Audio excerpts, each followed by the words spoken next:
आपण पाहत आहात नाशिक खबर न्यूज, जनतेचे हक्काचे व्यासपीठ। चौथे विश्व मराठी संमेलन भव्य उद्घाटन, मुख्यमंत्री देवेंद्र फडणवीस यांच्या हस्ते शानदार शुभारंभ। मराठीला जागतिक पातळीवर नेण्यासाठी कृत्रिम बुद्धिमत्तेचा वापर करणार। नाशिक कविवर्य कुसुमाग्रज नगरीत आयोजित चौथ्या विश्व मराठी संमेलनाचे उद्घाटन मुख्यमंत्री देवेंद्र फडणवीस यांच्या हस्ते उत्साहात पार पडले।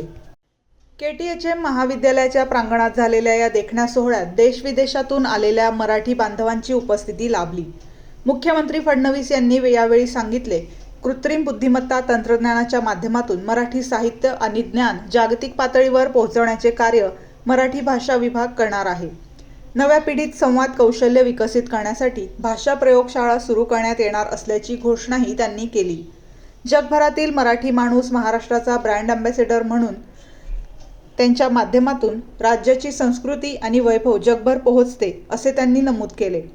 तसेच पुढील वर्षी नाशिक त्र्यंबकेश्वर येथे होणाऱ्या सिंहस्थ कुंभमेळ्यासाठी परदेशस्थ मराठी बांधवांना निमंत्रण दिले। उपमुख्यमंत्री सुनेत्रा अजित पवार यांनी नाशिक ही संत, साहित्यिक आणि विचारवंतांची भूमी असल्याचे सांगत मराठी भाषेच्या संवर्धनासाठी सर्वांनी एकत्रित प्रयत्न करण्याचे आवाहन केले। मराठी भाषा मंत्री डॉ. उदय सामंत यांनी मराठी भाषा विभागाचे अंदाजपत्रक वाढवण्यात आल्याची माहिती देत मुंबईतील मराठी भाषा भवनाचे पहिल्या टप्प्याचे लोकार्पण पुढील वर्षी 27 फेब्रुवारीला होणार असल्याचे सांगितले। लंडन येथे मराठी भाषा वैश्विक केंद्र सुरू करण्याचा निर्णय घेतल्याचेही त्यांनी स्पष्ट केले। कार्यक्रमात विविध मान्यवरांची उपस्थिती होती। यावेळी मुख्यमंत्री फडणवीस यांच्या हस्ते संत निवृत्तीनाथ महाराज विश्वस्त मंडळाला 50 लाख रुपयांचा धनादेश प्रदान करण्यात आला।